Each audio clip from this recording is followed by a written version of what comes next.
예, 김경래 최강시사 듣고 계십니다. 오늘 마지막 시간에는요, 이 종편 얘기 좀 해보겠습니다. 지난주에 검찰이 MBN 종편 중에 하나죠. MBN 법인하고 경영진을 기소를 했습니다.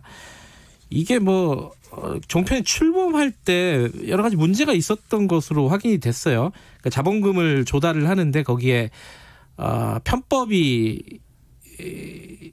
있었다는 거죠. 이게 좀 몇 가지 이게 조금 실생활하고 먼 얘기라서 잘 모르시는 부분들도 있을 것 같아가지고 오늘 이 부분 좀 자세히 알고 계시는 이봉우 민주언론 시민연합 정책팀장 모시고 얘기 좀 나눠보겠습니다. 안녕하세요. 네, 안녕하세요.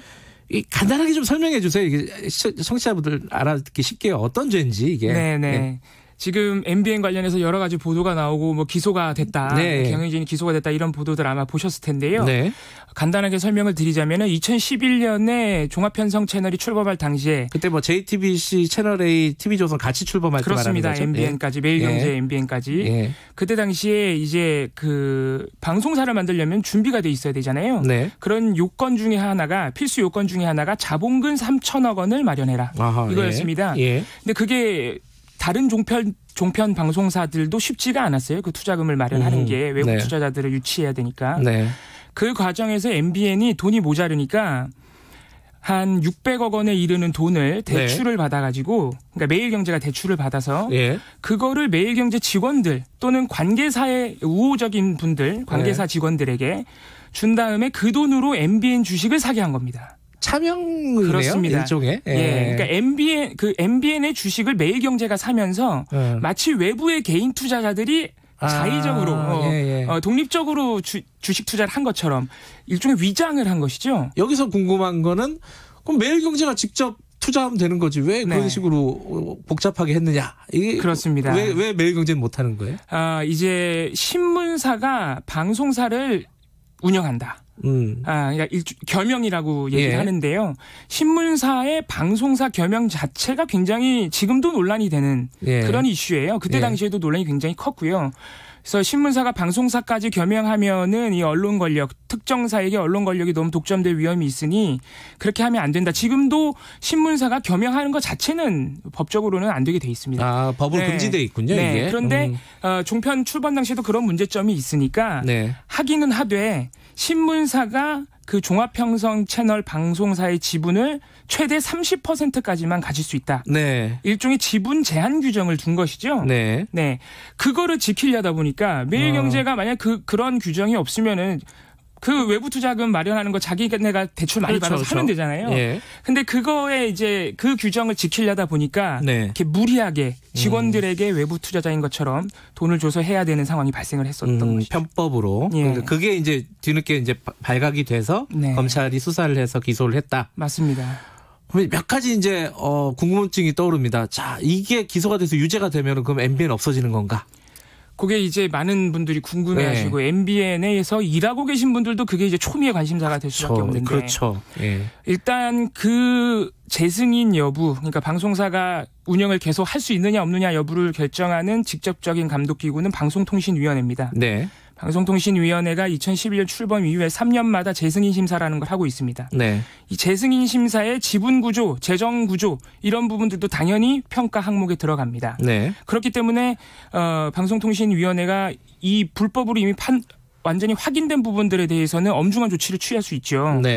가장 큰 문제는 현행 방송법상에 부당한 방식, 불법적인 방식으로 승인을 얻었다면은 방송통신위원회가 승인 취소를 할 수 있다고 돼 있습니다.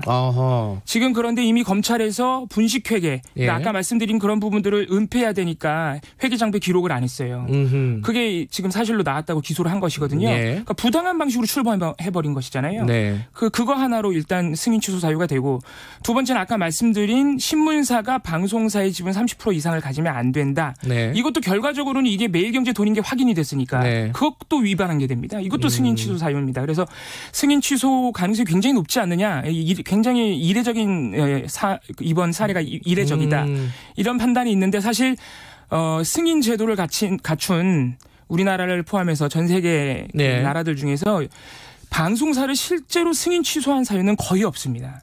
예, 그렇죠. 정말 고용 문제도 있고 워낙 규모가 큰 사업이다 보니까 그리고 정부기관이 방송사 승인을 취소한다. 이게 또 언론의 자유 이런 가치와 맞물리기 때문에 가능성이 낮지 않느냐. 왜냐하면 또 승인 취소 판단을 한다 그래도 방송통신위원회가 방송사 입장에서는 당연히 행정소송 통해서 또 불복할 수 있기 때문에 현실적으로는 취소까지는 안 가더라도 그래도 뭐 불법적이고 뭔가 편법적인 일들이 발생했으면 뭔가 책임을 지고 페널티가 있어야 될 거 아닙니까? 네. 그 부분은 어떻게 되는 거예요, 그러면? 그래서 일단은 현재 검찰 수사가 진행 중이기 때문에 이미 또 기소가 됐죠. 빠르게 수사를 했습니다.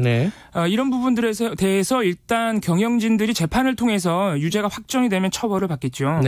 이것은 방송통신위원회의 승인 취소 판단 여부와는 또 별개의 문제입니다. 그렇죠. 별개로 형사적인 처벌이니까요. 형사처벌을 받아야 되는 것입니다. 그리고 이런 부분을 방송통신위원회가 승인 취소 판단하지 않더라도 추후 방송평가를 매년 할 때마다 또 3년마다 재승인 심사를 할 때 굉장히 엄중히 판단을 해서 이 방송평가 또는 재승인 심사할 때 그 부분에 있어서 과락을 줄 수 있습니다. 그래서 그 승인 취소는 안 하더라도 그 조건부 승인이라는 걸 해줍니다. 이게 그동안도 그랬습니다. 불합격 점수가 나온 TV조선도 그 조건부로 재승인을 해줬어요. 이런 부분에 있어서 이제 시민단체들 입장에서는 아니 이게 자격이 없으면 인정하고도 왜 승인을 또 해주느냐 이런 문제가 발생하지만은 아까 말씀드린 그런 부담감 감안을 하자면은 그런 방식으로 방송사의 탈법적 불법적 행태를 개선해서 다시 쓰자 뭐 이런 식으로도 가능은 한 것이죠. 좀 어렵네요. 이게 굉장히 어려운 문제입니다. 이게 현실적으로는 쉽지 않은데 그러면 그 합당한 어떤 제재는 어떤 방식으로 해야 되느냐 이 부분이 좀 고민이 될 텐데 근데 또 약간 본질적으로 보면은 궁금한 부분이 MBN 같은 경우에 뭐 다른 데는 뭐 모르니까 일단 MBN만 얘기를 해보면은 그런 편법까지 동원을 해가면서 이 종편을 할 필요가 있었느냐 당시에 왜 그랬던 거죠 그게? 사실 그때 당시에도 방송사를 4개나 새로 만드는 것 심지어는 누가 봐도 이미 규모가 큰 신문사들에게 방송사를 하나씩 더 안겨주는 굳이 필요하느냐 이런 논란이 그때도 있었고 그리고 출범 그러니까 방송사들을 탄생시키는 과정에서 기억나시는 분들 있으시겠지만은 2009년입니다. 당시 집권 여당인 한나라당이 이른바 미디어법을 개정하는 과정에서 그 방송법, 신문법 이런 것들을 다 개정해야 방송사를 안겨줄 수 있잖아요. 그 과정이 굉장히 치열하고 그래서 우리가 미디어법 날치기 사태라고 부르는데 굉장히 무리하게 밀어붙였습니다. 집권 여당이. 그리고 또 아까 제가 말씀드렸던 편법 이런 부분들이 이미 출범 당시에도 의혹이 나왔어요. 시민단체와 전문가들 사이에서. 아주 오래된 의혹이었죠. 굉장히 오래된 내용들입니다. 거기다가 여러 가지 또 특혜를 안겨줍니다. 황금 채널을 무상으로 제공한다든가 이런 특혜들이 있었어요. 채널 번호 같은 거요. 채널 번호 앞번호 때죠. 그래서 그렇게까지 해서 하는 이유가 뭐냐 이거를 곰곰이 생각해 보면은 결국에는 당시 집권 여당과 정부의 정치적 이해관계가 있는 것 아니냐. 당시 이명박 정부가 그 이전에 노무현 대통령 시절에 그 노무현 탄핵 사태를 거치면서 한나라당과 보수 정당 쪽에서 이 미디어의 힘을 굉장히 절실히 느꼈어요. 노무현 탄핵이 굉장히 유리하다고 느꼈는데 미디어가 이제 보도를 해 나가면서 오히려 역풍을 맞았죠. 그 과정에서 그러니까 자기 편드는 미디어가 필요하다. 그리고 집권을 하면서 이제 조중동을 비롯한 보수 정당이 어느 정도 힘을 줬다. 이렇게 판단한 것으로 보입니다. 그래서 그런 미디어들의 힘을 집권하는 동안 유지하기 위해 또 영향을 받기 위해서 일종의 보온을 한 것 아니냐. 이런 이제 의심들이 있는 것이죠. 언론사들도 근데 이렇게 편법 써가면서 이제 출범을 한 게 뭔가 돈이 되니까 돈이 된 것처럼 보이니까 그런 거잖아요.